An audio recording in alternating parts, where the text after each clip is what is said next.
right? So I was talking about some interrelated concepts and that is what we'll be trying to handle. अपने study plan को देखो, 3 चीजें हैं, actually 4 चीजें हमें पढ़नी है क्योंकि हम ह्यूमन डेवलपमेंट इंडेक्स को ज्योग्राफिकल थॉट से उठाकर लेकर आएंगे और वहीं से हम आगे की लिंक को डेवलप आउट करेंगे, right? So I quickly go to the board and give you an outline क्योंकि ये ओवरलैप करना बहुत ज्यादा जरूरी है। तो 6 डेमोग्राफिक वेरिएबल्स हो गए। उसके बाद हमें क्या करना है, 6 डेमोग्राफिक वेरिएबल्स के आगे जो सिलेबस में हमें पॉइंटर्स दिए उसको जज करना है। So I have decided to go by this population as social capital. इसका मतलब क्या है, what exactly is this? Is it a geographical concept? No, it is not. It is a sociological concept और इसका जेनेसिस जो है among the major concepts is identified to be comparatively younger. हमने इसका हिंट आपको दिया था when we were talking about oriental and occidental culture. हमारे जो कंटेंट बिल्डिंग हम कर रहे थे, we were talking about East Asian culture, South Asian culture, South East Asian culture और सबके साथ हमने क्या रिलेट किया था, that they all have got oriental and occidental combined, जिसमें साउथ और साउथ ईस्ट एशिया में हमने कहा oriental is dominating, occidental is evolving barring the exception of Singapore. और ईस्ट में कह दिया था oriental is there and occidental has evolved. सो जो हमने पॉपुलेशन एज सोशल कैपिटल को जज करना है, जो एक सोशियोलॉजिकल कंसेप्ट है, उसको ज्योग्राफी में हम किस तरह से यूटिलाइज करते हैं? Basically it is that approach which makes up grouping of the people. अगर आप इसको बड़े जनरल पर्सपेक्टिव में एनालाइज करो तो I want to group people, they have got similar ideology, they have got similar perception, they have got similar objectives in life, उनको साथ साथ में इकट्ठा करके कोई भी एक कॉमन ऑब्जेक्टिव को फुलफिल करने के लिए मोबिलाइज करें, तो विद कम्युनिटी पार्टिसिपेशन। हम रीजनल प्लानिंग में एक एक्सप्रेशन यूज करते हैं, अभी हम फॉर्मल कंटेंट बिल्ड कर रहे हैं, थोड़ी देर के लिए बैकग्राउंड वर्क क्रिएट करना चाह रहे हैं। तो रीजनल प्लानिंग, रीजनल हमारे सिलेबस का एक बहुत इंपॉर्टेंट कॉन्स्टिट्यूएंट है, 3 जगह तो लिखा ही हुआ है, ज्योग्राफिकल थॉट में है, उसका regional planning and regional geography paper 1 और 2 में 2 अलग अलग टॉपिक्स हैं, काफी इलाबोरेट है। और रीजन अपने आप में एक बड़ा डायनामिक टर्म है, हम एक डेफिनेशन तो रीजन का जानते हैं, रीजन इज होमोजेनस। आपने कल्चरल रीजन पढ़ लिया है, फिजियोग्राफिक रीजन पढ़ लिया है, क्लाइमेटिक रीजन्स पढ़ लिया है, बायोम्स पढ़ लिया है, तो you are aware of the fact that they are somewhere homogeneous geographical unit. अब हम कहना क्या चाह रहे हैं, रीजनल प्लानिंग में एक अप्रोच होता है, उसका नाम होता है बॉटम अप। एक एग्जाम्पल के साथ समझा रहे हैं, एक होता है ट्रिकल डाउन, एक होता है बॉटम अप। जो ट्रिकल डाउन अप्रोच है वो क्या होता है कि आप टॉप हायरार्की से सपोर्ट, टेक्नोलॉजी, मनी, कुछ भी आप टॉप हायरार्की से उसको सीप ऑन कर रहे हैं to the grass root level. और बॉटम अप अप्रोच का क्या मतलब होता है कि आप ग्रास रूट पॉपुलेशन को मोबिलाइज कर रहे हो टुवर्ड्स अटेनिंग इट। तो ये जो बॉटम अप अप्रोच है, it always correlate with linking up social capital, group working. Example, year 2000 India marked the beginning of प्रधानमंत्री ग्राम सड़क योजना। सुना उसके बारे में? प्रधानमंत्री ग्राम सड़क योजना के बारे में जब आप बात करते हो तो आप किसके साथ एसोसिएट करते हो उसको? Give me a minute. प्रधानमंत्री ग्राम सड़क योजना को किसके साथ रिलेट करते हो? It is one of the flagship programmes of the bottom hierarchy of road development. Rural road किसके ज्यूरिसडिक्शन में आता है? ग्राम panchayat. It is not in the jurisdiction of union government, but Ministry of Road Transport and Highways is propounding, is facilitating, union government is facilitating cent% monetary support to प्रधानमंत्री ग्राम सड़क योजना। तो ये example किसका हो गया? Trickle down. और उसकी इम्प्लीमेंटेशन में among the permissible activities of Mahatma Gandhi Narega, we have got the element of what? Rural road construction. आपको 100 दिन का वेज्ड एम्प्लॉयमेंट भी मिल रहा है और आपको साथ में क्या मिल रहा है? आपकी सड़क बन रही है जो आपके ही काम आएगी। तो ये बॉटम अप अप्रोच का डिमार्केशन। तो plentiful examples can be justified with population as social capital, but as a concept इसको हम किस तरह से बिल्टअप करते हैं, एज अ सोशियोलॉजिकल कंसेप्ट इसको किस तरह से बिल्टअप करते हैं? तो ideally it relates very clearly to what? 3। अब डायग्राम को देखो, हम फ्रेम क्रिएट करेंगे बेस रेडी हो जाने के बाद। थोड़ी देर तक के लिए इस डायग्राम को नोटिस करना है। You need to be very cautious with understanding this diagram. Venn diagram बोलते हैं इसको, बना भी जाए वेन डायग्राम के तौर पर तभी सबसे अच्छा रहेगा ये। जब सोशियोलॉजी के कंटेक्स्ट में पिकअप करोगे तो you will take up the reference of link, bridge, bond. In geography we talk about identify. Identify sociology का कंटेक्स्ट नहीं है, ज्योग्राफी का कंटेक्स्ट है। और इसी के साथ जो इसके साथ एलिमेंट्स इनकॉर्पोरेटेड हैं, आपको नोटिस हो रहा होगा, आई राइट इट हियर, लाइटर है तब क्लैरिटी के साथ नहीं आ रहा था, आई जस्ट राइट इट। अब इसी को मेंटेन करेंगे और इसी के बेसिस पे स्टडी करेंगे। You can see here we have frequency, rest of them are visible, you have got hierarchy and you have got homogeneity. So when I take reference of bond, bridge, link, ये कौन से 3 components या aspects हैं social capital के, they come directly from sociology. और हम human geographers, geography is a multidisciplinary subject, it tends to derive its content matter from precisely every known discipline, और वहीं पर हमने ऐड कर दिया नंबर 4 आइडेंटिफाई। तो थियोरेटिकल पर्सपेक्टिव में इसको बिल्टअप करना है। जैसे आप ये 4 एलिमेंट्स को समझ जाओगे, फ्रीक्वेंसी, हायरार्की एंड होमोजेनिटी अपने आप से क्लियर होगा। So we are building up this, इसको कहीं भी मिक्स करने की जरूरत नहीं है concept of wellbeing and quality of life से।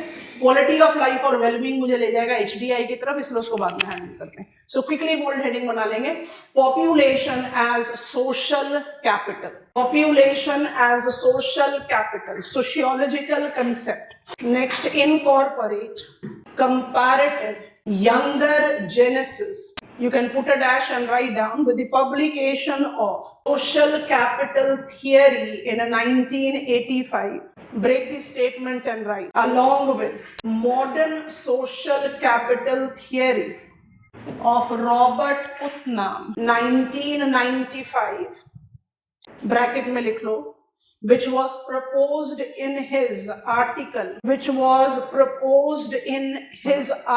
article का नाम लिख रहे हैं, within quotes करके लिखेंगे, bowling alone, cricket, bowling, article का नाम है bowling alone, America's declining social capital, collapsing community or social culture in American societies। 2 minute के लिए रुकेंगे।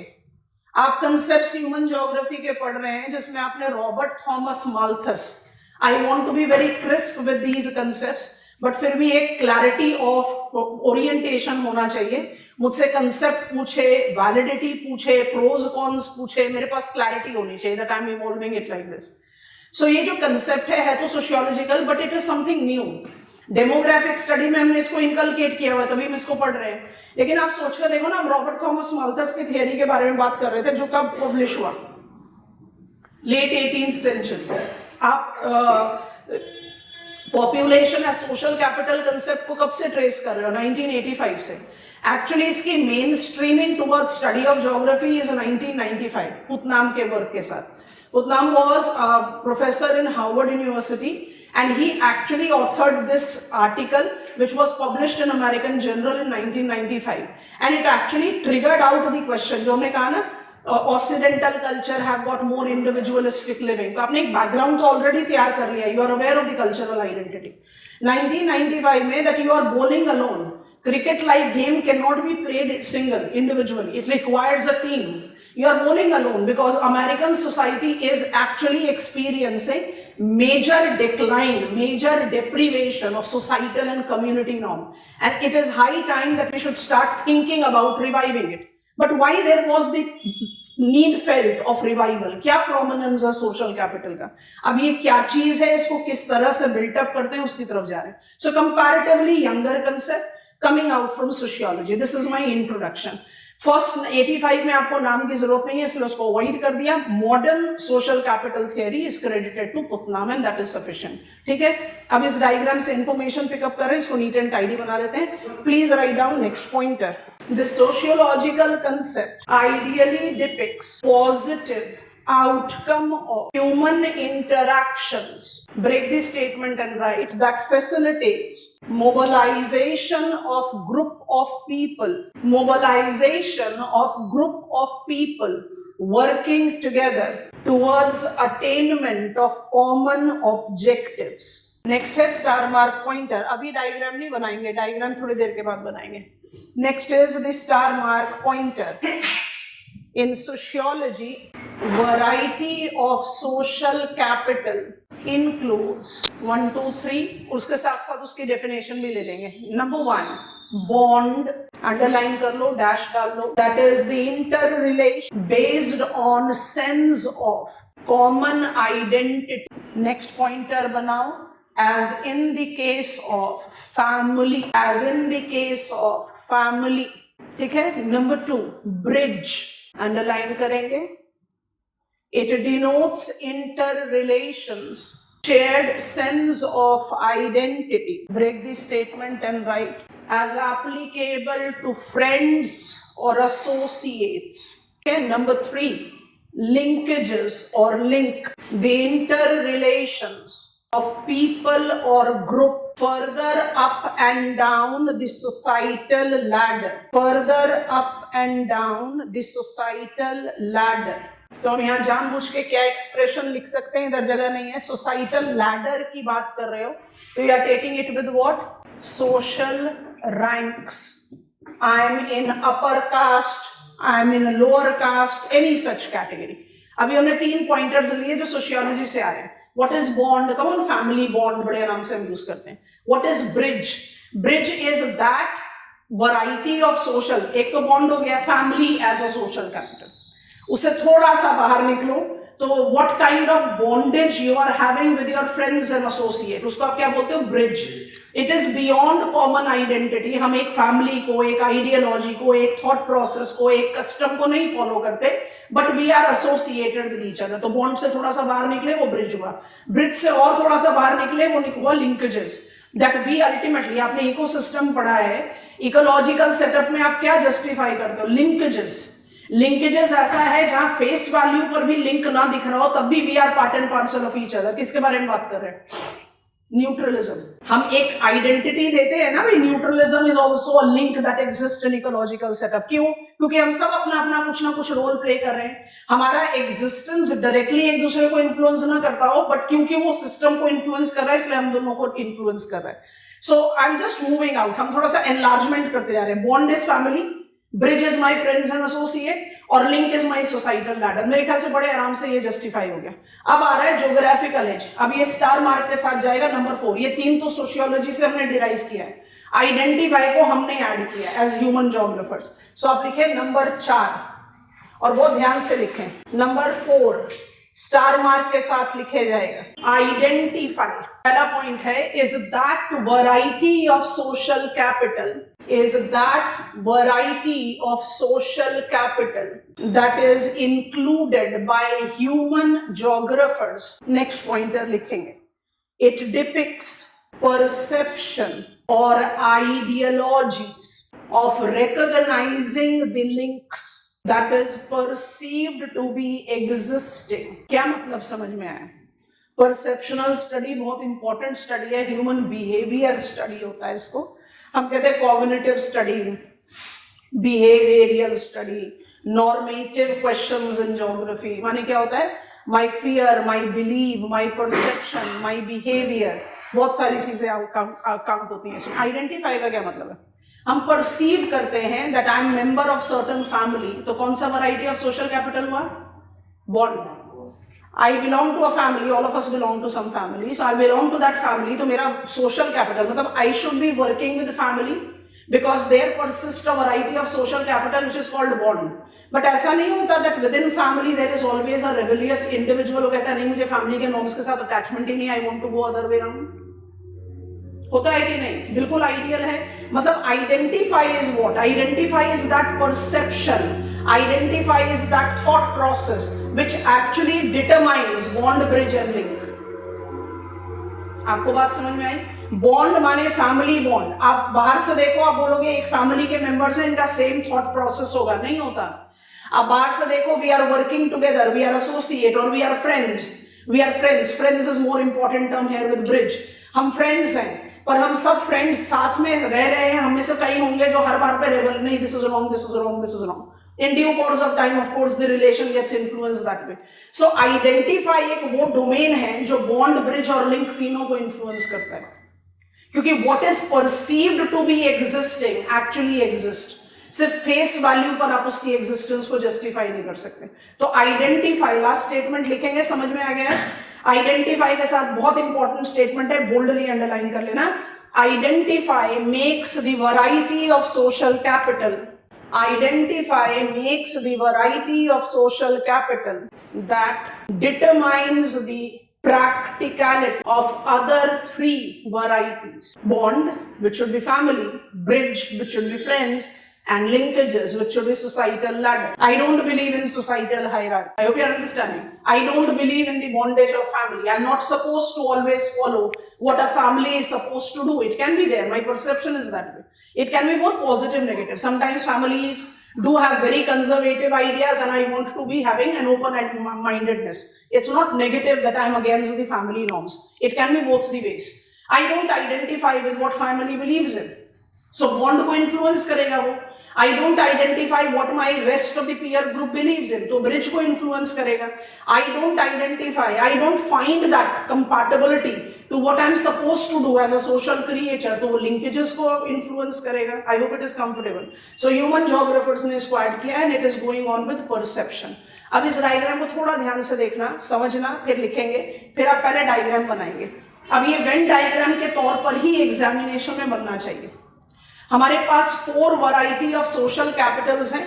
नंबर लिखे हुए इसलिए यहां पर सिर्फ 4 लिख दिया, आपने सबकी डेफिनेशन ले ली. वेन डायग्राम में इसको बनाते हुए थोड़ा सा ध्यान से देखना. These 4 varieties of social capital reflects itself into 3 aspects. अब ये 3 एस्पेक्ट्स कौन कौन से हैं? What are the 3 aspects? इनको अगर फेस वैल्यू पर भी आप लोगे तो आप इसका मीनिंग डिमार्केट आउट कर सकते हो. I write it as A B C. तो हमने ए ले लिया विच इज कॉल्ड फ्रीक्वेंसी. ध्यान से देखना, frequency is incorporating link, bond and bridge, because frequency denotes sequence और reoccurrence of interactive encounters. Frequency का क्या मतलब होता है? How frequent it is taking place. तो फ्रीक्वेंसी इज द सीक्वेंस और reoccurrence of interactive encounters. Interactive encounters perception के साथ थोड़ा ही ना होगा. इंटरैक्टिव एनकाउंटर किसके साथ होगा? फैमिली के साथ, फ्रेंड्स के साथ और सोशल ग्रुप के साथ. समझ में आ गया? Frequency is overlapping which varieties of social capital? Bond, bridge and link. I hope you are understanding. अच्छा, बी को अप्लाई करते हैं हायरार्की. हायरार्की का मतलब क्या होता है? रैंक्स. हायरार्की का मतलब क्या होता है? ग्रेडिंग. हाई, मिड, लो, ग्रेड करना. तो रैंक्स भी लिख सकते हो, ग्रेड्स भी लिख सकते हो. अगर ये डायग्राम नहीं हो ना बच्चों तो ये कंसेप्ट इतना कंफ्यूजिंग है कि कुछ हाथ में आता ही नहीं. सारे बच्चे लिखते हैं बॉन्ड, ब्रिज एंड लिंक. सब बच्चे लिखेंगे क्योंकि सोशल कैपिटल कहां से आ रहा है? सोशियोलॉजी से. सोशियोलॉजी मुझे 3 वैरायटी ऑफ सोशल कैपिटल देती है. आप गूगल सर्च करो, आपको ये तीनों की वैरायटी मिलेगी, लिख दोगे. पर ज्योग्राफिकल आंसर कैसे बना, आप उसको अप्लाई कैसे करोगे? इसलिए डायग्राम पर इतनी आराम से चीजें स्टिक ऑन हो जाती है. और अगर आपने डिसाइड करा मेरे ख्याल से जरूर बनना चाहिए एग्जामिनेशन में, तो बनेगा भी ये वेन डायग्राम. नहीं बना सकते तो मत बनाना. बबल करके भी तो ओवरलैप कर सकते हैं. Like I am also not very good in free hand circles drawing. हमारा सर्कल हमेशा डिस्टॉर्टेड बन जाता है. हमारे लिए भी ये डायग्राम बहुत चैलेंजिंग है टू ड्रॉ. पर अगर थोड़ा सा बबल शेप देकर उसको बना दे तो डिस्टॉर्टेड सर्कल भी ब्यूटीफुल लगने लगेगा. पर ओवरलैप आना चाहिए, तो दैट इज इंपॉर्टेंट. अच्छा, हायरार्की के बारे में सोचो. हायरार्की आप अपने किस कैटेगरी के साथ अप्लाई नहीं करते हो? Hierarchy goes with bond. आप बोलोगे फैमिली में हायरार्की आइडियली क्या है? ओरिएंटल कल्चर में क्या है? Senior most member of the family is the top leader. आज की डेट में क्या होता जा रहा है? सीनियर मोस्ट नहीं, earning member is the leader. तो कहीं ना कहीं फैमिली में भी तो हायरार्की इंक्लूडेड है. हायरार्की लिंक में तो होनी है. सोसाइटल लैडर की बात करते हो. आइडेंटिफाई में भी हायरार्की हो सकती है. आई थिंक दिस इंडिविजुअल, आप किसी you do develop some reference of say individuals praising. जो हमारे कंट्री में इतना स्ट्रॉन्ग, हमारे कंट्री में क्यों, world wide the cinema people are being so much idealized. क्यों? क्योंकि आप उनको अपने से थोड़ा ऊंचा कहीं मानते हो, तो you are taking up that reference of what they are actually like us humans, but we try to consider them to be ideal, जिनको आप कॉपी कर सके। And that is the reason there is such major impact of cinema on the society rather than reflecting the societal truth. It is other way around, and that is the irony, at least with Bollywood movies. So if you try to apply that kind of thing, there can be hierarchy in identifiers. Family भी समझा दिया, identify भी समझा दिया, perception में ranking यहाँ तो हो नहीं है, यहाँ नहीं हो। Friends, we are equals. Hierarchy as the aspect of social capital. किसके साथ लिंक करेगा, लिंक नहीं बोल यूज करते, किसके साथ रिलेट करेगा, बॉन्ड के साथ, लिंक के साथ, आइडेंटिफाई के साथ, ब्रिज के साथ नहीं। क्यों? क्योंकि ब्रिजेस या friends are not graded, grading नहीं अप्लाई होती है। आप डिबेट कर सकते हो, नहीं हम तो फ्रेंड्स में बोलते हैं मेरा बेस्ट फ्रेंड है, मेरा बडी है, बाकी सारे ऐसे ही हैं, तो बाकी सारे जो ऐसे ही हैं फिर वो फ्रेंड कैटेगरी में नहीं आए। You are just aware of them, their existence. So friends by default correlate with something that you correlate with. आजकल नया टर्म है ना besties, तो वहां पर आप नहीं डिमार्केट आउट कर सकते, you are not putting them into any hierarchy. चलिए number C, homogeneity. Homogeneity is what? Similarity in ideas, similarities in perception, similarities in action. You are somewhere taking similarity as your key expression here. अब जरा इस when को देखो, overlap करो, similarity with your friend groups, similarity with your bond and similarity as identify. Link में similarity क्यों नहीं जाएगी? क्योंकि वो तो social ladder है, functional भी अलग हो, thought process में भी अलग हो। अब 2 मिनट के लिए इस डायग्राम को देखना ध्यान से, मेरे ख्याल से आसान हो गया है। आपने सोशल कैपिटल को एक मॉडर्न कंसेप्ट के तौर पर अपने आप को इंट्रोड्यूस कराया। How it is modern? 85 से पहले इसकी जेनेसिस दिखती नहीं मुझे, और 1995 का जो आर्टिकल था पुतनाम का, that basically put it into forefront. When I take reference of social capital, without any doubt it's a sociological concept जो सीधी सीधी बात ये कर रहा है that humans considered to be social animals have got that idea, have got that approach, have got that perception that we belong. We cannot live in isolation. हम हमेशा ग्रुप में रहते हैं, और वो ग्रुप में mobilizing people towards attaining certain common objective is the gist of social capital. Social capital को decline करने से जो ह्यूमन कल्चरल आइडेंटिटी है वो बाई डिफॉल्ट डिक्लाइन होगा। That is the reason Putnam very strongly advocated in his article, flag bearer article I can say, कि there is a beginning of collapse of American society. We need to think about it, and that is applicable to almost all the Occidental culture, Western culture. यहां से शुरुआत हुई social capital की। Social capital की कितनी varieties को sociologist recognise करते हैं? 3। हम जोग्राफर्स ने कर दिया चौथा।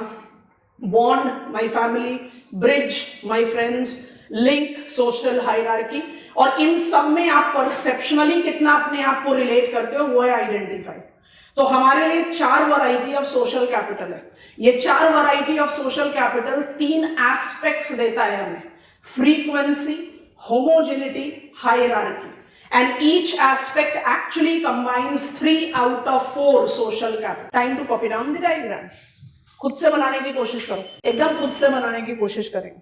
फ्री हैंड सर्कल्स डिफिकल्ट हैं तो हम आपको ऑलरेडी समझा चुके हैं, उसका आप किस तरह से सब्स्टिट्यूट इवॉल्व कर सकते। जो भी आंसर लिखा जाएगा इसमें चारों सोशल कैपिटल वैरायटी और तीनों एस्पेक्ट आने चाहिए। खुद से बनाइए, अटकेंगे तो फिर फिगर को देखेंगे। Homogeneity, similarity, similarity of idea, similarity of perception, similarity of thought process, similarity of action.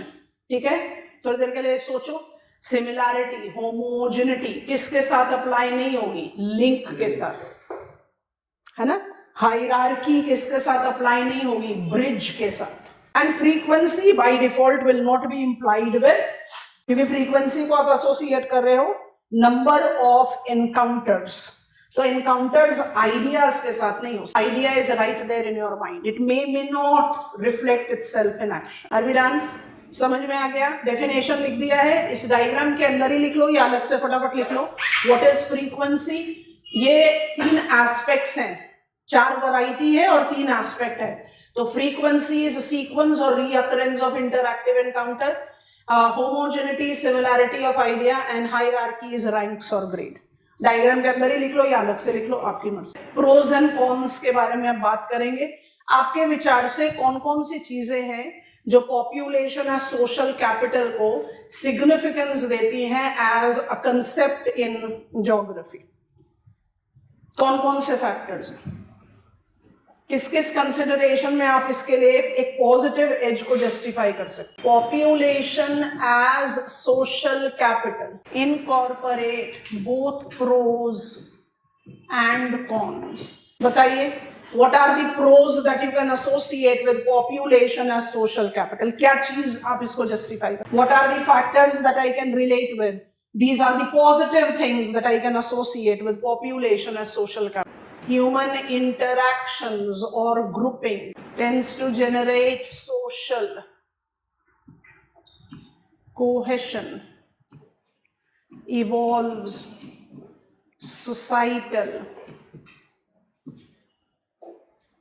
safety nets, makes it easy or practical certain common objectives. And why that is possible?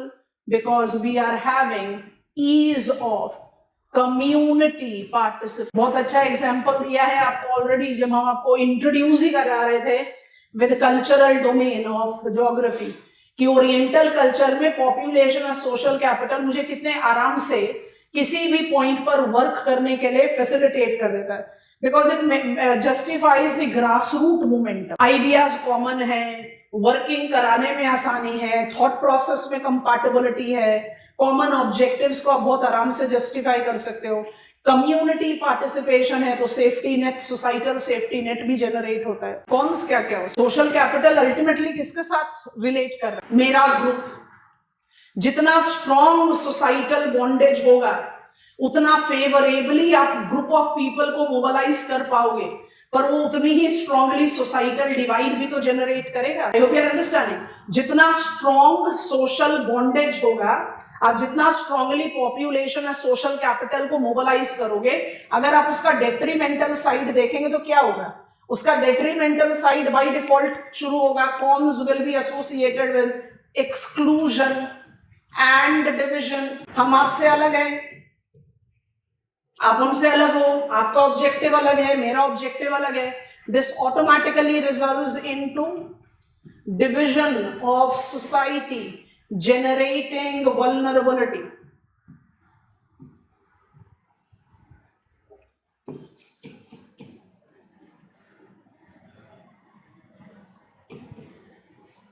It creates rigidity.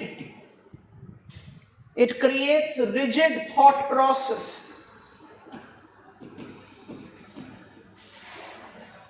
That creates ceiling, barrier.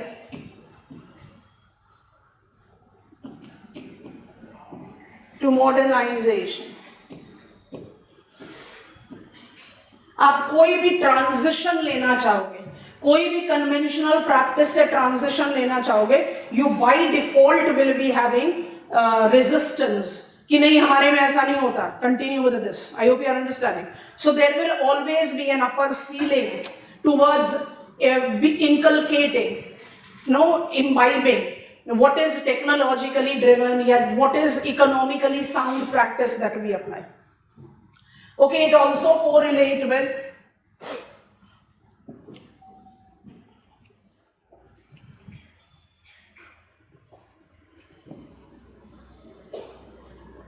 segregation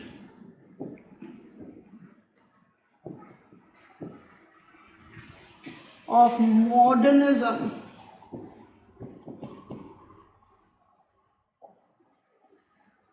from लिख देते हैं, with सही नहीं जाएगा।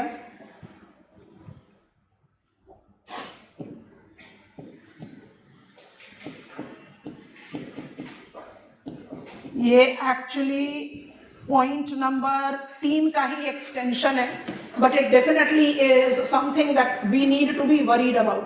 जिन जिन communities में population as social capital बहुत strong होता है, they by default do not inculcate any modern processes, thought और connectivity. और उसी की वजह से क्या होता है, ये segregation को apply कर रहे हैं, over emphasis on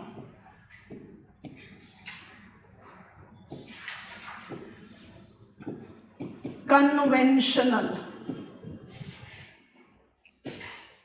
links, practices. Last तीनों पॉइंट एक दूसरे से रिलेट कर रहे हैं पर तीनों अलग अलग मीनिंग लेते हैं, इसलिए तीनों को लिखना चाहिए. Rigid ideas. I have got resistance to change. ये जो हम कह रहे हैं ceiling barrier to modernization, I resist change because I am very strongly believing कि जो चीज हम प्रैक्टिस करते आ रहे हैं वो अपने आप में करेक्ट है. Either it is because of that perception और आइडिया कि मेरा कल्चर, मेरी आइडेंटिटी बचनी चाहिए, अच्छा भी है, बचनी भी चाहिए. तो प्रोज एंड कॉन्स दोनों है. महात्मा गांधी नरेगा का एग्जाम्पल हमने साइट किया था. I was talking about that, halfway हम रुक गए. महात्मा गांधी नरेगा का एग्जाम्पल बहुत अच्छा एग्जाम्पल है successful implementation of population as social capital. आज के बारे में बात नहीं कर रहे. When we mobilized it 2005 for developing country like India, mobilizing legal framework that guarantees you 100 days of job on demand, and if it has not been entitled in the stipulated time, then you are entitled to unemployment stipend, direct benefit transfer में. So that was mobilized as enhancing, ensuring livelihood security to the rural household. अब तो it has attained itself with so much of the pros, benefits कि आज की date में तो हम उसको क्रिटिसाइज इतना नहीं करते. बट आप पहुंचो शुरुआत वाले टाइम में. शुरुआत वाले टाइम में बहुत सारे लीकेजेस पॉइंट्स थे. उसमें से एक जो बड़ा इंपॉर्टेंट एग्जाम्पल है जो यहाँ फिट इन होता है, rural areas in our country has got very strong societal bondage और वेरी स्ट्रॉन्ग सोसाइटल सेग्रीगेशन कि this particular caste group, this particular religious sect, this particular category और community are having very strong link and we don't link up with the others. तो हमारा अपना ही एक societal structure है and with that societal structure we associate ourselves with any of the domain that you apply. अब उस justification में आप सोच कर देखो कि हमने महात्मा गांधी नरेगा को सक्सेसफुल होने के लिए क्या कर दिया. जो सिमिलर कास्ट के लोग हैं उनको साथ साथ काम करने के लिए भेजा. आप साथ में काम करो, फीमेल साथ में काम करो, मेल साथ में काम करो. मतलब you created a clear divide ताकि किसी भी तरह की कोई कंट्रोवर्सी नहीं और काम हो. काम तो हुआ लेकिन it somewhere created more tussle, tug of war. ये हमने किया, हमारी कम्युनिटी ने किया, तो ये हमारे लिए है, you know that kind of a thing.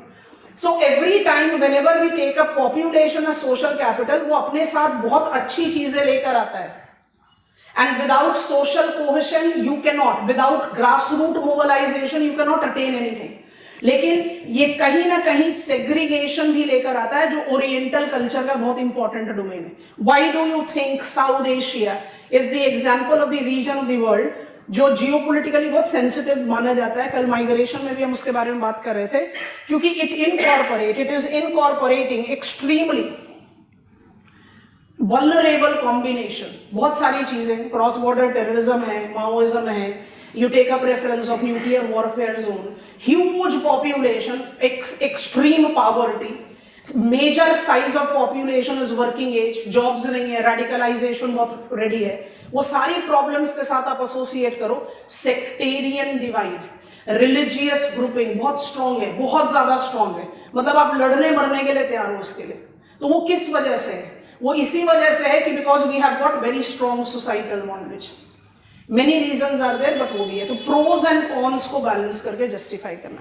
I think I have made you understand what is social capital. Concept को जरूर इवॉल्व करोगे. Even if the question is asking to write, identify the significance of population as social capital in regional planning. अब examiner ने क्या कर दिया, 2 topics मिलाकर आपको क्वेश्चन दे दिया. तो शुरू तो करो कि पॉपुलेशन कैपिटल है क्या, रीजनल प्लानिंग में क्यों मदद करेगा, Why social capital tends to create out the challenges towards place identity. Place identity क्या? I belong to certain place. अब individual in Ladakh don't find any compatibility to individual in Kerala. इसमें गलत क्या है? दोनों इंडिविजुअल्स एक दूसरे से इतने दूर, चलो दूर आज के टाइम में जेट एज में नहीं है, टेक्नोलॉजिकल इनोवेशन में नहीं है, बट हम एक दूसरे के साथ कोई भी कल्चरल कैरेक्टरिस्टिक शेयर ही नहीं करते, तो क्या गलत है इसमें कहना कि I from Ladakh is very different from you from Kerala? Place identity कभी गलत नहीं होती, उसको गलत बनाया जा सकता है। तो रीजनल कॉन्शियसनेस एक बहुत इंपॉर्टेंट टॉपिक है हमारा जियोपॉलिटिक्स का, वो भी पॉपुलेशन और सोशल कैपिटल से डिराइव किया जा सकता है। So it is what you make it to be. You can make it to be favorable, it can also turn out to be unfavorable. दोनों तरीके से। I think this is done. अब जो दो टॉपिक्स हैं उनको बहुत स्ट्रांगली रिलेट करना है, बहुत क्रूशियल है, पॉइंटर्स इतने ओवरलैपिंग है कि मुश्किल होती है। Are we comfortable? मेरे ख्याल रेपिटेशन नहीं चाहिए, जल्दी से बता दो what are the 4 varieties of social capital, quick, एकदम जल्दी जल्दी से, एकदम एकदम रैंकिंग में ही पकड़ो। Bond, bridge, link and identify, वो सबको कवर अप करेगा। अच्छा, जो 4 वैरायटीज को हमने 3 एस्पेक्ट्स के साथ रिलेट किया, किसी भी सीक्वेंस में। Frequency will not go with, शाबाश, आइडेंटिफाई के साथ फ्रीक्वेंसी नहीं जाएगा। दूसरा हायरार्की, किसके साथ नहीं जाएगा? ब्रिज, क्योंकि आप उसको फ्रेंड्स के साथ रिलेट कर रहे हैं। एंड देन होमोजेनिटी, किसके साथ नहीं जाएगा? Link, societal ladder up and हो गया, कंसेप्ट पकड़ में आ गया, तो ये तो फिर अपने आप से हो जाएगा। चलिए let us get on to, before that एक डायग्राम चाहते हैं कि आप लोग कॉपी कर लो, इसको करो, इस डायग्राम को कॉपी करो, अगर जरूरत पड़ी तो एड ऑन कर। सोशल कैपिटल थ्योरी 85 में हुआ, उसका 95 में उसको हमने अपडेट किया। ह्यूमन कैपिटल हम हमेशा जस्टिफाई करते हैं, social capital, from social capital theory human capital, social capital, network enable societies and business to work efficiently, pros, ये पॉजिटिव एस्पेक्ट।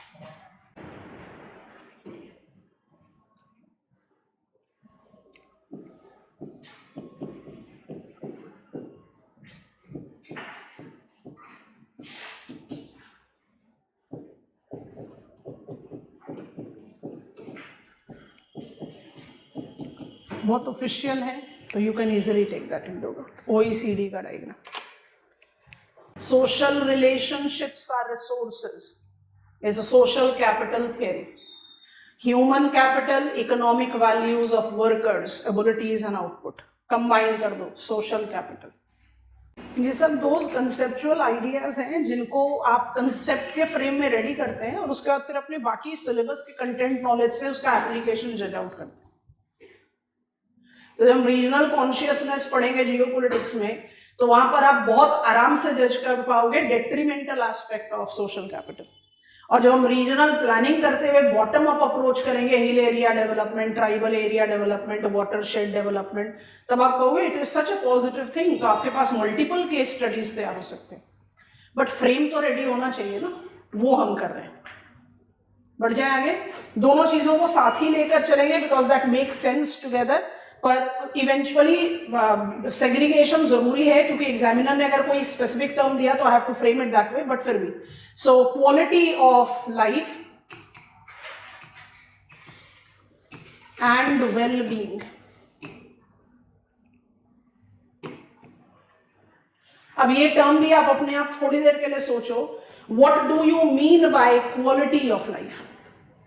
अगर हम आपसे पूछें what exactly is, how do I judge which quality of life, what is the level of quality of life that I am leading, तो उसका parameter क्या होगा?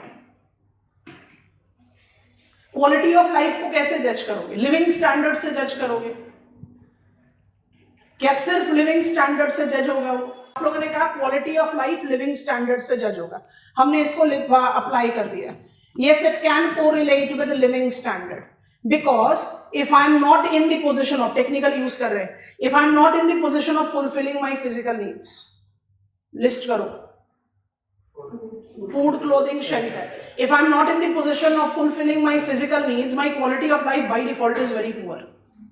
ठीक है, अच्छा, I have fulfilled my physical needs, I am struggling to fulfil my cultural needs, fill in education, health, security, leisure, वो cultural need हो गया। वो कल्चरल नीड भी फुलफिल नहीं हुआ तो क्या होगा, क्वालिटी ऑफ लाइफ पुअर रहेगी। आपने उसको फुलफिल कर लिया, living standard is equal to physical needs भी फुलफिल हो गई, कल्चरल नीड्स भी फुलफिल हो गई। अगर ये दोनों कैटेगरीज ऑफ नीड्स फुलफिल हो गई तो आप क्या बोलोगे, my quality of life is good और बेटर। वेल बीइंग को आप किसके साथ एसोसिएट करते हो, और वहीं पर लिंक बनेगा। Quality of life largely reflects, largely only नहीं बोल रहे, quality of life largely reflect itself with external thing. What is the kind of life I'm leading in terms of objective, in terms of something which you can observe directly. What kind of house I'm living in, what kind of food I eat, what kind of clothing I have, and what kind of car, what kind of etc. physical possessions. What is my education level, what is my professional success, माने सब चीजें जो बाहर से दिखाई दे रही है, ठीक है, उसको आप कहते हो क्वालिटी ऑफ लाइफ के साथ रिलेट करते हो। और वेल बीइंग को आप किसके साथ एसोसिएट करते हो, इनसाइड, कि मेरे पास वो सारी चीजें हैं जो पैसों से खरीदी जा सकती हैं। सोशल मीडिया पर एक बड़ा अच्छा सा इमेज आया था इन रीसेंट पास्ट कि छोटे छोटे बच्चे, बिल्कुल गरीब बच्चे, उन्होंने अपने हाथ में वो टिपिकल वाली पुराने स्टाइल की हवाई चप्पल ले रखी है और वो ऐसे करके फोटो खींच रहे हैं जैसे सेल्फी खींच रहे हैं। They don't have mobile phone and they all are laughing. So real happiness is not in what you possess, real happiness is in how content you feel with your present condition. I hope you are understanding. So quality of life को आप outside depiction दे सकते हैं, well-being is more derived from inside, spiritual well-being. I hope you are understanding. Mental well-being and of course social well-being, क्योंकि कई बार क्या होता है, I believe, I perceive कि मेरा सोसाइटी में ये इस तरह का दबदबा होना चाहिए कि I have went to certain family gathering and I was supposed to treated some way which I perceive that I am entitled to और I should be given and I am not treated that way, that also influences my wellbeing. I hope you are understanding, because wellbeing भी क्या होता है, social wellbeing भी हो सकता है, spiritual wellbeing भी हो सकता है। तो क्या quality of life will not B associated with something that is inside out? Will my quality of life not influenced if I am not healthy individual? होने तो मेरे पास कितना पैसा है, बड़ी गाड़ी है, I am bedridden, फिर क्या होगा? I am not satisfied, I don't feel, I don't identify. चलो population में social capital से उठाते हैं, I don't identify with the possessions that I have encountered. जितना possessions हमने इकट्ठा करा, I don't identify it, I don't feel content, तो quality of life deplete नहीं करेगी। तो एक जनरल कंपैरिजन ले तो क्वालिटी ऑफ लाइफ जो है इज एसोसिएटेड विद एक्सटर्नल। एक जनरल कंपैरिजन ले रहे हैं, अभी फॉर्मल डेफिनेशन बनाएंगे। External, what are your possessions which can by default be associated with living standard. And well being को किसके साथ एसोसिएट करते हो, internal. But is it a clear water divide? नहीं, जरा पहले इस डायग्राम को देखेंगे और उसके बाद हम आगे बढ़ेंगे। क्वालिटी ऑफ लाइफ कंटेंट बहुत छोटा सा देती है, उसको वेलबींग के साथ रिलेट करना बहुत जरूरी है। देखो 2 मिनट के लिए। Quality of life relate itself, अब हम फॉर्मल स्पीकिंग दे रहे हैं। Quality of life relate itself with both material and non material possessions. Material जिसको आप बाहर से देख सकते हो, एक्सटर्नल। चलो मदद करो, मार्क करने में मदद करो। I have asked you to take up 2. Quality of life is regulated by material, definition भी बता रहे हैं, and non-material aspects. A और B कर देते हैं, ये B हो गया, ये A हो गया। बताइए A के साथ कौन कौन से एलिमेंट्स आ जाएंगे क्वालिटी ऑफ लाइफ के? Physical status and functional ability, social interaction आ जाएगा, आ सकता है, और economic and vocational status, psychological status and wellbeing. तो क्वालिटी ऑफ लाइफ को आप वेलबींग के साथ रिलेट करते हो, सेग्रीगेट नहीं कर सकते। ये आएगा नॉन मटीरियल के साथ, रिलीजियस एंड स्पिरिचुअल स्टेटस। अब स्पिरिचुअलिटी भी बड़ी इंडिविजुअल स्पेसिफिक होती है। मेरी स्पिरिचुअलिटी है कि हम चले जाए मॉस्क में, हम चले जाए गुरुद्वारा में, हम चले जाए चर्च में, हम चले जाए टेम्पल में, जो भी मेरा एफिलिएशन है, या मेरी स्पिरिचुअलिटी ये हो सकती है that I just want to rush away from the hotchpotch life of urban area and dig myself till neck in the sand of Kerala beaches, or I go to the deep jungles in forest of Nilgiris, or climb up the mountains of Himalayas, कोई भी जगह. I just want to escape from my day-to-day life. वो भी spiritualism है. Spirituality is something which is not absolutely associated with religion. तो क्या quality of life और well-being को separate out करना चाहिए? Actually नहीं. बट अगर जरूरत हो तो quality of life is more identified with external and well being is more identified with internal. But content building के लिए दोनों को मिक्स करना ही हमारे फेवर में काम करेगा. फटाफट से पॉइंटर्स बनाएंगे, quality of life and well being. उसके बाद आप ये डायग्राम कॉपी करेंगे, अभी नहीं, I have removed all the hotchpotch. Quality of life and well being.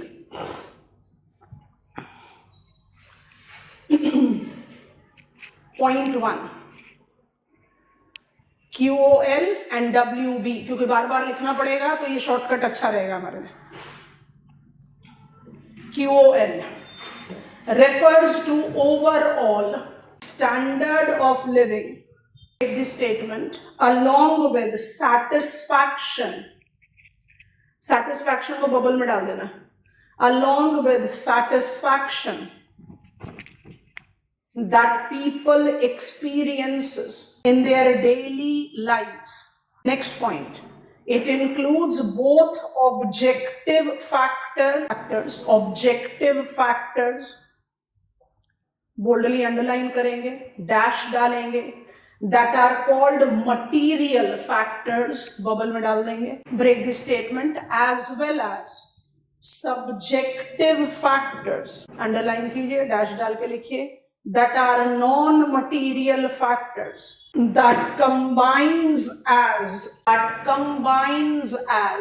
quality of life को officially 5 सब डिवाइड्स या 5 सब फैक्टर्स के साथ लेते हैं. हमने उसको कैटेगराइज कर दिया है as material and non material. तो ए जहां जहां वैलिड है वहां पर ए लिखते जाते हैं ताकि हमारा डायग्राम नीट एंड टाइडी रहे, तो ज्यादा कोई मुश्किल नहीं हो. और बी, सॉरी ये हम क्या कर रहे हैं, ए मटीरियल, हम ए बी सी लिखने लगे. Material A is physical status, is social interaction, is economic and vocational status. Now I write B is non-material. सारे टर्म्स आपके रजिस्टर्स में हैं. आपको जिस भी तरीके से उसको लिखने की रिक्वायरमेंट हो as per the demand of the question आप ऐसे जज करेंगे. साइकोलॉजिकल स्टेटस एंड वेलबींग अपने आप रिलेट आउट होगा यहाँ पर. एंड रिलीजियस और spiritual status. Well-being in comparison is much broader, boldly underline broader, and more personal, boldly underline concept that focuses on how people feel. Next pointer, it relate itself with multiple aspects. Aspects को bubble में डालिए और list करना शुरू कीजिए. Multiple aspects as list करेंगे. Number 1, emotional well-being, bracket, that is levels of happiness and stress level.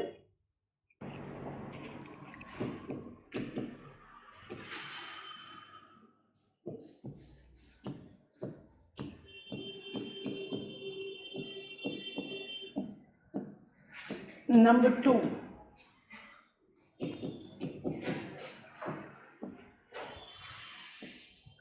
spiritual well-being.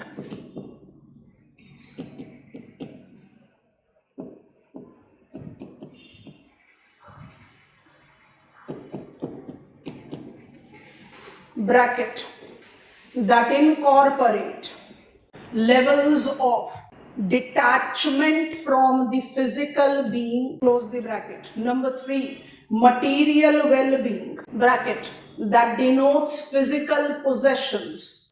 Number 4, social well-being, bracket, societal status or social acceptance. Number 5, psychological well-being and meaning of life. आप 2 minute के लिए रुकेंगे, इसके बाद हम आगे बढ़ेंगे, इसलिए हमने 5 पॉइंटर्स खुद भी लिख दिए जब तक आप लिख रहे हो। हम थोड़ी देर के लिए सोचें। हमने क्वालिटी ऑफ लाइफ के भी 5 एस्पेक्ट्स जनरेट किए और उनको कैटेगराइज कर दिया material and non material factors में।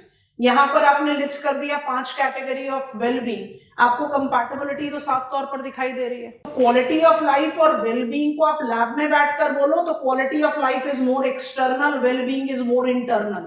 बट इंटरनल भी तभी तो होगा जब आपके पास एक्सटर्नल पोजेशन है।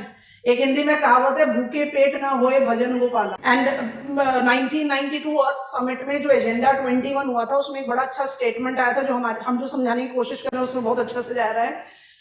Poverty is the worst pollutant. Because when you are not having that very elementary physical needs fulfilled, तो आप कहां से well-being experience करोगे? So you need to understand that quality of life relates to well-being and well-being relates to quality of life. इनको absolute divided concept के तौर पर नहीं justify कर सकते। आपसे एक क्वेश्चन पूछेगा क्वालिटी ऑफ लाइफ के लिए तो आप उसके एस्पेक्ट्स को material and non material components में डालो। आपसे पूछेगा वेलबींग के लिए तो आप बोलो हम कम से कम 5 वेलबींग के एस्पेक्ट्स को डिफाइन करते हैं। बात तो अल्टीमेटली सेम ही है। It's more about how you feel wellbeing, and when I talk about quality of life, it is how the others also see how you are living. So there is more of external factor that is related to ये minor सा difference है, otherwise बात आप दोनों के साथ same ही कर रहे हो। I hope it is comfortable. So let me put it like this, मतलब हमारे remembrance के लिए examination में मत लिखना quality of life is outside in, well-being is inside out। लिख लो बॉक्स में, examination में मत लिखना, दोनों relate कर रहे हैं absolutely। quality of life क्या है? Outside in. आप बहुत अच्छे levels, elite level of living में हो बट आपकी स्पिरिचुअल या इंडिविजुअल एसेंस जो है वो बहुत वीक है तो आपकी क्वालिटी ऑफ लाइफ पुअर ही होगी। But it goes outside in, ठीक है। और वेलबींग कैसे जाएगा? Inside out. रिलेशन है, मतलब आप इसको एब्सोल्युटली डिवाइड आउट, ठीक है। Okay, now create next pointer. Wellbeing का डेफिनेशन ले लिया, एस्पेक्ट ले लिया। It relates to, we are talking about well-being, 3 elements.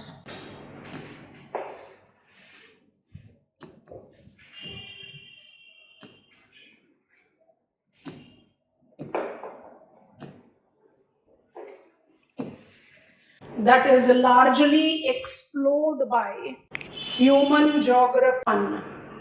Being that denotes the mental status, societal, family or monetary state that an individual relates to. Number 2, becoming the probabilities of achieving or attaining economic को आप supplement कर सकते हो occupational से, economic, spiritual or mental levels belonging that largely depicts quality of relationships as family support, social connections। 2 minute के लिए रुको। तीनों एलिमेंट में क्या क्या चीजें पकड़ में आए, क्योंकि 5 एस्पेक्ट्स जो आप लिखते हो तो रिलेट कर गया क्वालिटी ऑफ लाइफ के साथ। पर जब आप वेलबींग लिखोगे तो wellbeing by default relates to 3 element, being, becoming and belonging. Wellbeing को आपने बोला इनसाइड, बट इनसाइड आउट, तभी तो आपने यहां पर एक कैटेगरी ऐड कर दिया ना, सोशल वेलबींग। अगर सब कुछ इनसाइड है तो सोशल क्यों करना है? इनसाइड आउट है ना।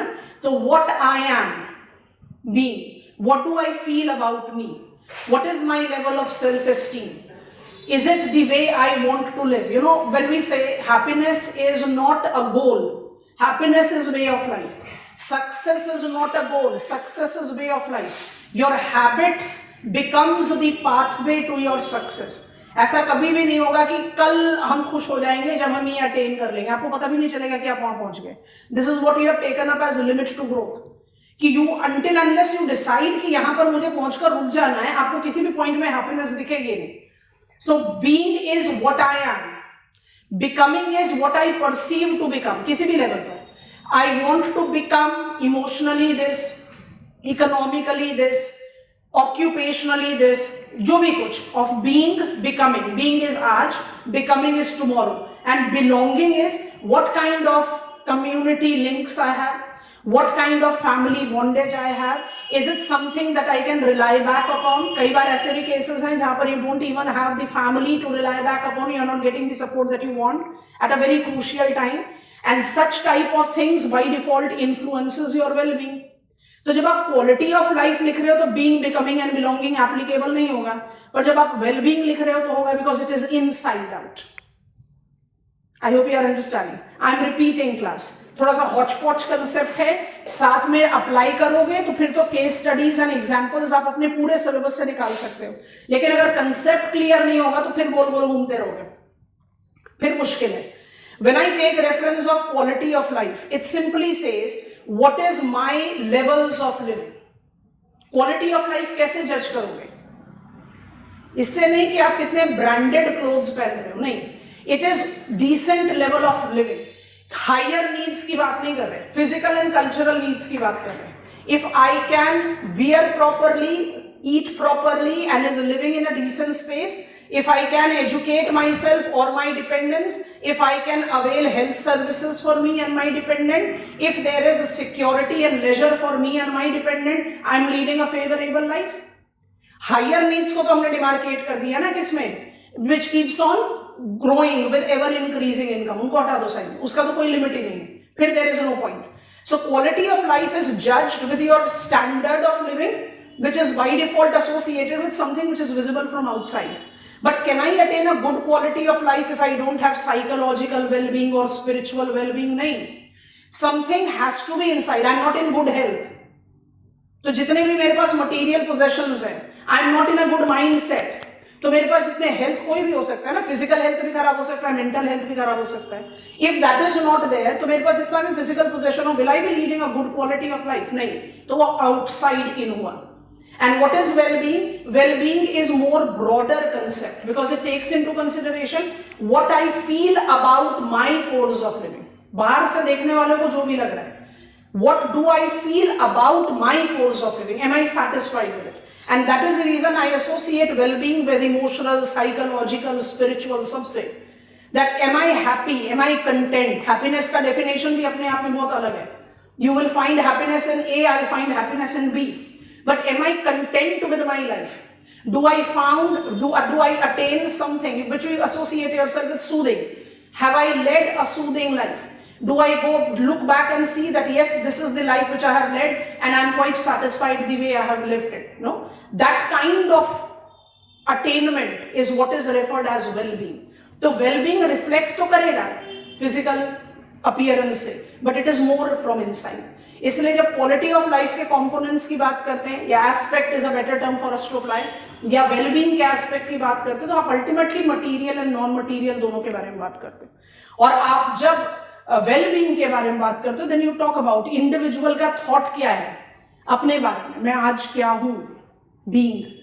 मैं कल क्या होना चाहता हूं, becoming.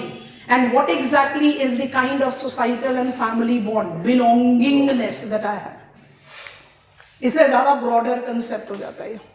I hope it is comfortable. बहुत इंपॉर्टेंट स्टेटमेंट लिखना है, स्टार मार्क करके लिखना. The concept of well being identifies itself with, boldly underline कर लीजिए, thought.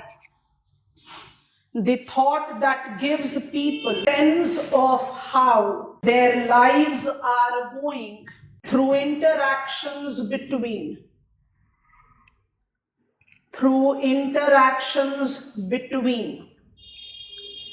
put a dash, create 3 bubble pointers, their circumstances, their activities, and finally their psychological or mental capital. How my life is going in accordance to what is my present circumstances, in reference to what is my activity. Activity मतलब economic activity भी हो सकता है, social activity भी हो सकता है, कोई भी. And my mental capital. Break the statement and right.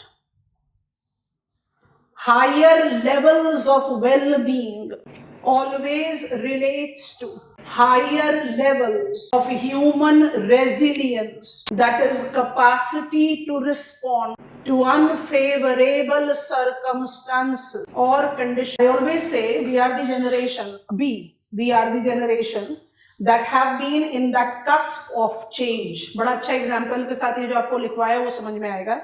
I have personally experienced it. We are basically that only generation which have been always with a fear. As kids, we were always under fear of our parents, and by the time we are parents, we are now fearful of our children. मतलब हमने अपने parents की डांट खाई है, हम अपने बच्चों की डांट खाते हैं. Because by the time we become parents to the grown-up kids, वो कल्चर ही खत्म हो गया कि मारना है, फ्रेंड्स हैं, you know, that kind of thing. So okay, fine, it's absolutely done.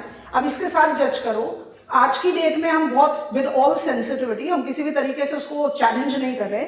आज की डेट में आप सिंपल सा पॉइंटर देखते हैं, we have got multiple memes that are also there कि इंडियन मॉम के सामने आपने खड़े होकर बोल दिया, I am feeling very low, I am feeling disappointed, I am not feeling good, I am depressed, बड़ा कॉमन टर्म है. तो इंडियन मॉम उठाएगी, 2 थप्पड़ लगाएगी. एक्चुअल फैक्ट है कि अगर हम हमारी जनरेशन में बिलीव करें कि I am tired and I am depressed, तो हमें तो एक थप्पड़ ही पड़ता और थप्पड़ के बाद सारी डिप्रेशन दूर हो जाती. आज की डेट में क्या है, we have become over sensitive, not as responder parents या adults, but also as a children, because we are in the time of over loaded knowledge. बहुत इंपॉर्टेंट सा पॉइंट है, सोच कर देखो. आज की डेट में एक यूथ को, किसी भी एक इंडिविजुअल यूथ को डिट्रैक्ट करना या डिसअपॉइंट करने के लिए क्या चाहिए? उन्हीं के पीयर ग्रुप को बहुत हाई ब्रांडेड क्लोथ्स के साथ एक इमेज में डालकर दिखा दो, या उनको किसी सेलिब्रिटी के साथ फोटो डालकर दिखा दो. That is the reason the DP culture has evolved so much. Reality से बहुत दूर है वो, लेकिन दैट इज सफिशिएंट. मुझे डिसअपॉइंट करने के लिए बिल्कुल सफिशिएंट है. क्यों? Because my mental well being is not intact, because I am not sure of who I am और what I am capable of being, becoming. I have low self-esteem, and that low self-esteem further becomes low because I am unnecessarily exposed to excessive pressure. ये excessive pressure of over information he reason है कि the youth today, India is a very big challenging area here, youth suicidal cases. क्योंकि आप pressure नहीं ले पा रहे हैं ना. क्यों नहीं ले पा रहे? इसलिए नहीं ले पा रहे क्योंकि आपकी मेंटल वेलबींग अच्छी नहीं है. प्रेशर आप नहीं ले पा रहे हो, that is the reason you are trying to just go out and quit. So there are multiple things that combines to it, but wellbeing जो एक ऐसा अप्रोच है which requires to create resilient individuals.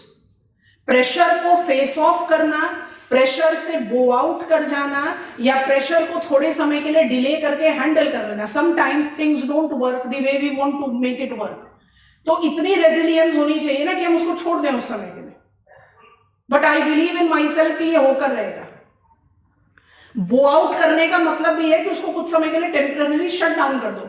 एक बहुत basic सा point होता है कि अगर आप कोई चीज को वर्कआउट नहीं कर पा रहे the way you wanted to do, तो आपका वेलबींग वहां क्या रोल प्ले करेगा? जो भी आपकी एजुकेशनल क्वालिफिकेशन है, जो भी आपकी प्रोफेशनल क्वालिफिकेशन है, जितने भी एक्सपर्टीज रहे हो आप किसी फील्ड के, ऐसा तो नहीं हो सकता कि आपने कभी भी जर्क फेस नहीं किया.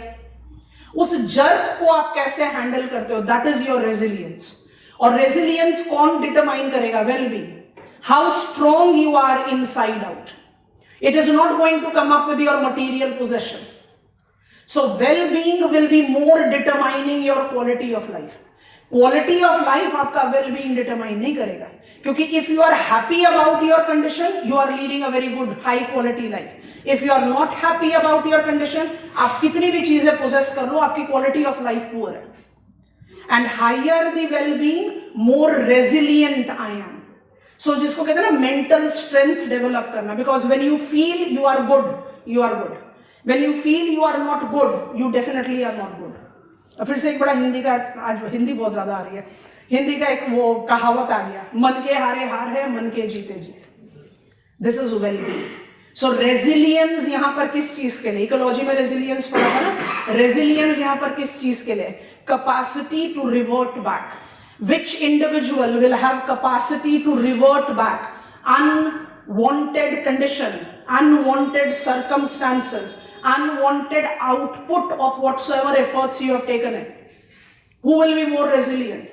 Who has got strong well-being. Inside out. Crux पकड़ोगे तो कंटेंट बन पाएगा, और ये सारे टॉपिक्स बहुत मार्क्स पे चाहिए। क्रग्स नहीं पकड़ोगे तो सारे आप ये आंसर्स के लिए हमारे से लिखवा लो। अगर बच्चों को आंसर लिखने के बोला जाए well being quality of life में, तो बड़ा जिसको कहते हैं ना नेब्यूला वाला आंसर, गोल गोल गोल गोल गोल गोल गोल गोल घूमते जा रहे, कुछ क्वालिटी इवॉल्व ही नहीं हो रही। तो पहले तो कंसेप्ट को पकड़ना है, और उसके बाद फिर you have to derive it out. अच्छा, खुद से सोचो what will be the determiners, इसमें आप मदद करना। हम आपसे पूछे बिना नहीं लिखेंगे, आप मेरी मदद कर दोगे तो हम समझ जाएंगे कि आपको समझ में आ गया। हमने पढ़ लिया वेलबींग क्या है, हमें पता चल गया वेलबींग ज्यादा ब्रॉडर है, तो quality of life by default is going hand in our reminder. आप बताओ मुझे what will be the determiners. 2 minute के लिए सोचो और हमें बता दो। हमने बहुत रेजिलियंट कम्युनिटी डेवलप कर ली अगर हमने क्वालिटी वेलबींग को इंड्यूस कर दिया। What is the way I am leading my life being, what is that I want to become, what will be the mold that I'll induce in my circumstances becoming, and what is my societal family relation belonging is determining my well-being. It is that factor which helps me to understand what kind of life I'm leading in terms of my circumstances, in terms of my material possession, and in terms of my mental capital, psychological capital. सारा formal frame में डाल दिया।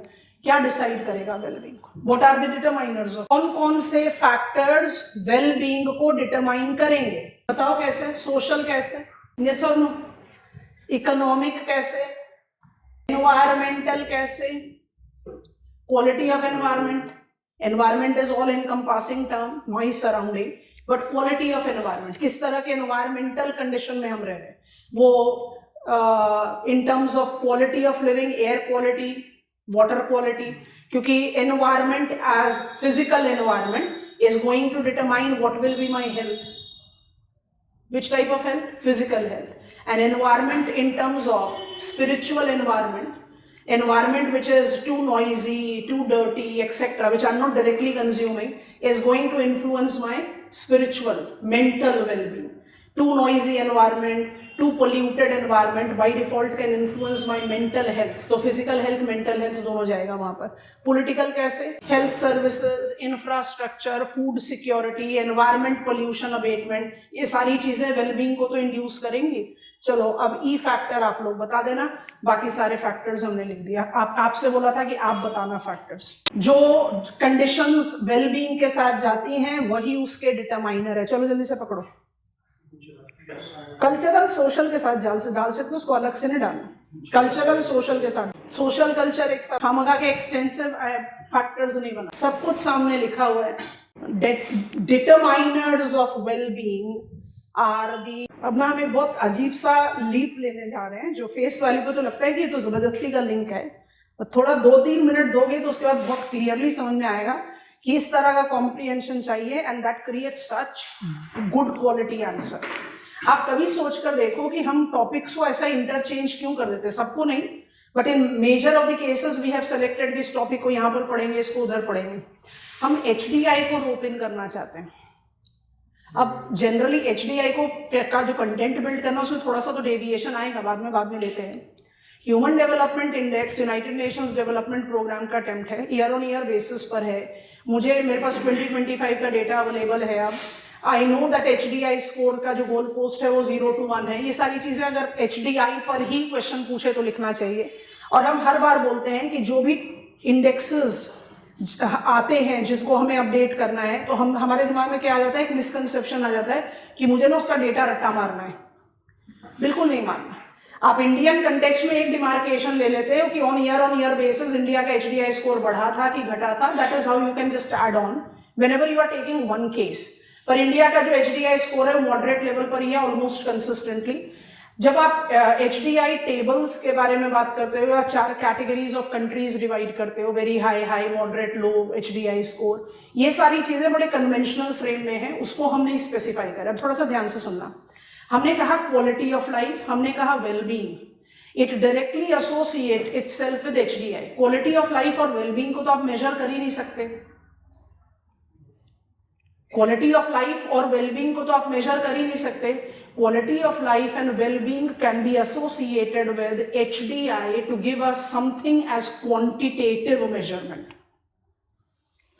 UNDP HDI को कैसे explain करता है? UNDP कहता है HDI follows that approach which aims at increasing choices available to the individuals so that we can improve on their quality of life. क्योंकि इसके जो 3 इंडेक्सेस हैं, जिसके सब डिवाइड्स हैं, वहां पर हम नहीं जा रहे, इसके 3 इंडेक्सेस हैं, life expectancy at birth, education and income levels. ये तो क्वांटिफाई किए जा सकते हैं. Life expectancy at birth high होगी कि लो होगी, वो क्या डिसाइड करेगा? health infrastructure, yes or no? Your physical or mental well-being quantify किया जा सकता है. When I say education, it relates to awareness about do's and don'ts with your mind, with your body, with the given circumstances, जो आपको और ज्यादा equipped बनाता है. And when I say levels of living, वो तो by default जो हमने outside in कहा, what kind of material possessions you can acquire, that by default will go with what? That will go with what is your living standard, what is your income level. ऐसे करके demarcate कर सकते हो. तो हम HDI को किस तरह से रोप इन कर रहे हैं यहाँ पर, ह्यूमन डेवलपमेंट इंडेक्स को किस तरह से रोप इन कर रहे हैं?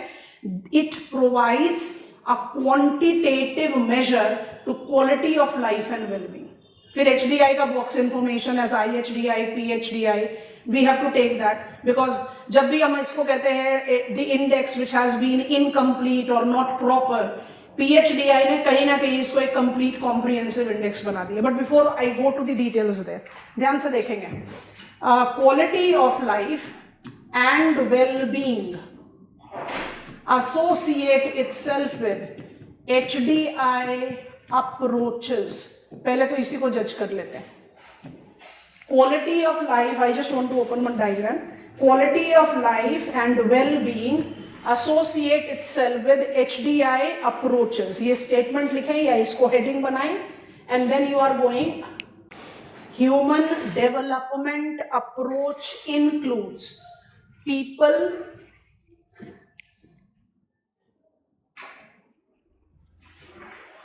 choices and opportunities.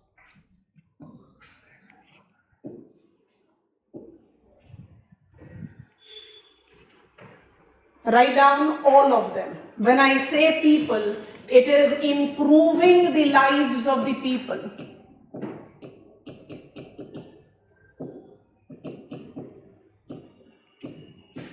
What is more important?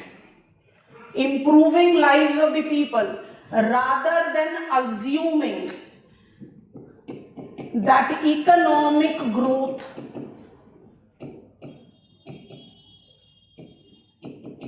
will by default lead to well-being. बहुत important है ये. Improving lives of the people. Human development approach का पहला approach है people. How are we targeting them? I want to improve the lives of the people. I don't want to assume कि आपका GDP बढ़ गया तो automatically there will be better living quality or well-being to the population. नहीं. Why? Every growth do not lead to development. तभी आपको बताया था यहां से हमारा ब्रिज जाएगा इकोनॉमिक ज्योग्राफी में. ठीक हो गया. अपॉर्चुनिटीज और चॉइसेस, हम चॉइसेस को पहले लेते हैं. Providing people with opportunities, not insisting that they make use of them. Choices का क्या मतलब है? Provide opportunities.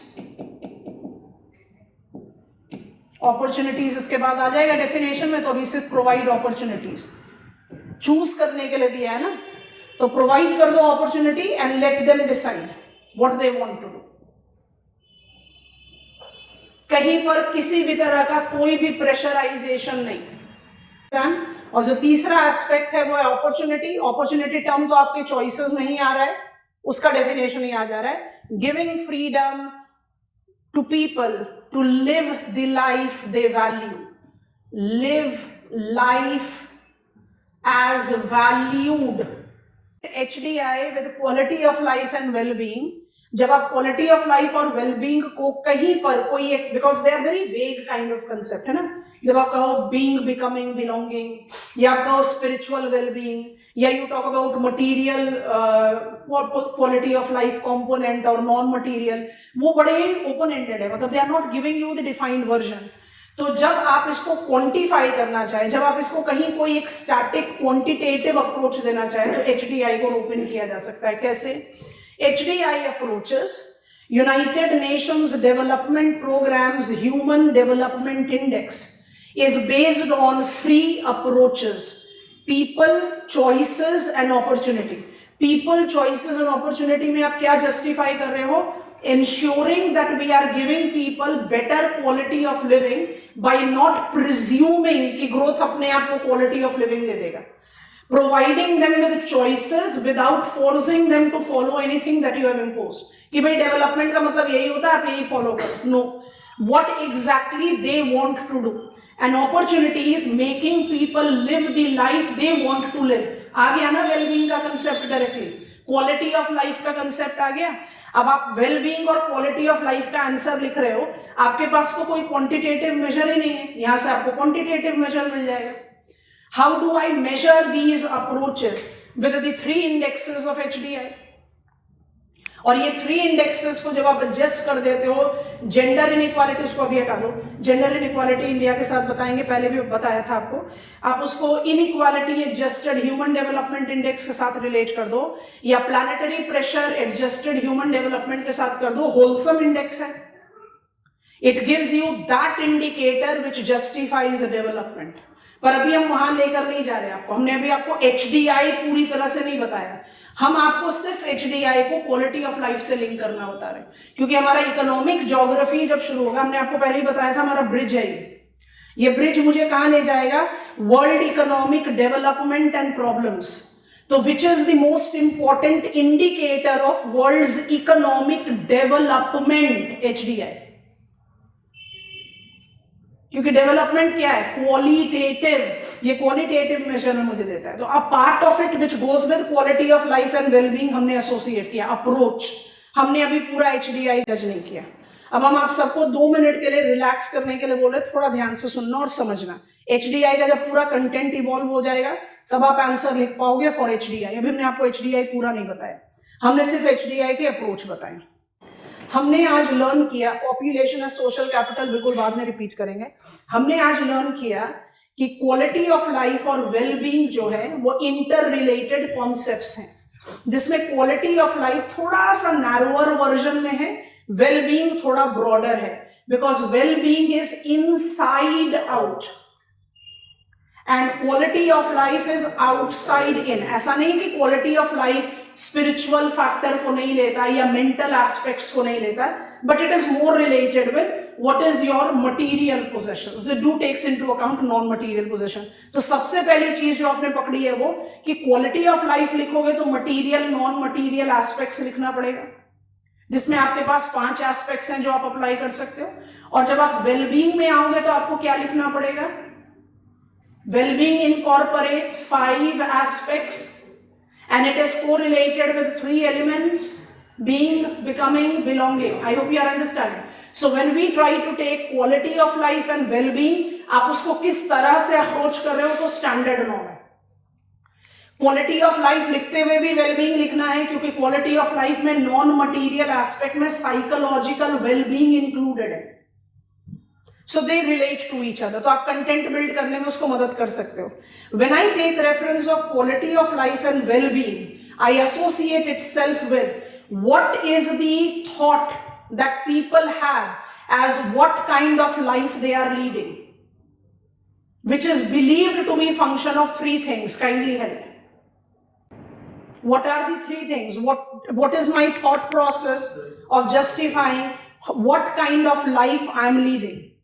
That gives you the resilience, the capacity. Higher the resilience, it depicts more the well-being. कौन सी 3 चीजें? Your present circumstances done. What is your activities and psychological well-being. आप क्या कर रहे हो, आपकी क्या circumstances हैं, और आपका मेंटल कैपिटल या मेंटल स्टेटस क्या है. It's the function of 3 things. आपको बात समझ में आ रही है कि आप elements of quality of life and wellbeing में वही बात कर रहे हो, आप determiners of quality of life and wellbeing में वही बात कर रहे हो, और आप उसके आउटकम में वही बात कर रहे हो. तो इनमें से तो कोई भी चीज क्वांटिफाइड नहीं है. तो अगर मुझे इसको एक क्वांटिफिकेशन या कोई एक सॉलिड बेस पर डालना है तो कैसे डालेंगे? HDI. कैसे डालेंगे HDI पर? HDI is that index which incorporate 3 indicators that is measured year on year basis with all the countries of the world almost. Developed by United Nations Development Program, HDI do have some controversies related to it. कहीं कहीं पर कोई comparison appropriate भी नहीं होता, because it is not being, data is not collected by UNDP. Data is provided by the countries concerned. अगर मुझे data चाहिए लाइफ एक्सपेक्टेंसी एट बर्थ पर, अगर मुझे चाहिए income per capita for living standard, या मुझे डेटा चाहिए of education, it is Indian government that is providing. तो मान लो कि मेरा 2025 का इंडेक्स है जो पब्लिश हो रहा है, तो उसका बेस ईयर क्या है? 2023 होगा या 24 होगा. तो सारी कंट्रीज तो ईयर ऑन ईयर बेसिस में डेटा कलेक्ट नहीं करती है. तो कई बार क्या होता है कि एक कंट्री का डेटा 2021 का आ रहा है, एक का 2022 का आ रहा है, बाकी सबका 2024 का आ रहा है. तो फिर वो एनालिसिस में कई बार तो आप you create out a misleading conclusion. पर जब भी आप आंसर लिख रहे हो या HDI टेबल को कॉम्प्रिहेंड कर रहे हो, तो आप 190 कंट्रीज को थोड़ी कंसिडरेशन में लोगे. I not even consider Norway, Sweden, जो हमेशा टॉप स्लॉट में होते हैं HDI के, क्योंकि मेरा कंसिडरेशन तो इंडियन कंटेक्स्ट में है. तो अगर मुझे कंट्री लेवल पर जाना पड़ेगा तो हम इंडिया को कंपेयर करेंगे साउथ एशियन कंट्री से, या बहुत ज्यादा करेंगे तो ब्रिक्स कंट्री से करेंगे. कंपेरेबल इकोनॉमीज के साथ ही तो करेंगे, बाकी सबके साथ क्यों करेंगे? और जब आप ग्लोबल स्केल पर हो तो आप बड़े आराम से कहोगे दैट HDI इंडेक्स जो 0 से 1 के गोल पोस्ट पर जा रहा है, more you are near 1. Norway Sweden का इंडेक्स कहां जाता है? 0.99 something. So more you are near 1, your HDI is extremely good. More you are near 0, it is poor. तो आपने 4 कैटेगरीज ऑफ कंट्रीज डिवाइड करी, वो तो स्टैंडर्ड नॉर्म है, वो तो आप आराम से लिख सकते हो. It gives you possibility of quantification. पर HDI मुझे कैसे क्वालिटी ऑफ लाइफ और वेलबींग के साथ एसोसिएट कर रहा है? It's approach, because it's approach correlate with Trinity of people, choices and opportunity. People में क्या कंसिडर कर रहे हो? Every growth do not give you quality of life. Growth must not be presumed to give you the well-being. You have to induce it. Choices provide people with opportunity, multiple. ये भी कर सकते हो, ये भी कर सकते हो, ये भी कर सकते हो. उनकी मर्जी उन्हें क्या करना है, impose नहीं करना कोई चीज भी. And number 3, opportunities. What is opportunities? Opportunities is making people lead the life they want to live. आ गया ना quality of life और well-being से association. तो मेरा HDI score very high level पर है, तो आप आराम से कह सकते हो ना कि wellbeing and quality of life better होगा, provided I am not losing out on my HDI score because of HDI. तो अभी हमने HDI को आपको फुली नहीं समझाया, बट एसोसिएशन तक काम कर लिया. इससे पहले हमने बात करी थी पॉपुलेशन एज सोशल कैपिटल, वो फिर भी थोड़ा सा कंसोलिडेटेड वर्जन है. क्वालिटी ऑफ लाइफ और वेलबींग बहुत हॉच पॉच कंसेप्ट्स हैं. When I talk about social capital, examples बहुत सारे आएंगे रीजनल प्लानिंग में बॉटम अप अप्रोच के, कम्युनिटी पार्टिसिपेशन के. और जो नेगेटिव एस्पेक्ट लिखवाया पॉपुलेशन सोशल कैपिटल, वो आएगा example as regional consciousness, cross border terrorism, radicalism, contentious politics, जहां पर आप डिमार्केट करते हो different types of place identities को. प्रीमोर्डियल बोलते हैं, इंस्ट्रूमेंटल बोलते हैं, बड़े इंटरेस्टिंग टर्म्स हैं पॉलिटिकल ज्योग्राफी के, वो हम उसको जज आउट करेंगे. आप वो इसको इसमें ऐड कर सकते हो, उसको हटा दो. What is concept of population as social capital? हम डायग्राम जानबूझ के नहीं खोल रहे क्योंकि हम चाह रहे हैं कि आप उसको रिकॉल करके हमें बताएं. Population as social capital is grouping of people. It's a sociological concept which says that we are having that common values which makes people move towards attaining common objective. It relates itself with bond, bridge, link and identify. Bond, bridge, link and identify. Identify will be overcasting with all of them. As geographers हमने सिर्फ identify नहीं डाला, as geographers हमने उसके 3 different aspects भी add on कर दिए। क्या? Frequency, hierarchy, homogeneity. जल्दी जल्दी से बता दो, होमोजेनिटी किसके साथ नहीं जाएगा?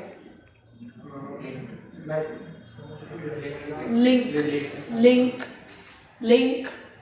फ्रीक्वेंसी किसके साथ नहीं जाएगा?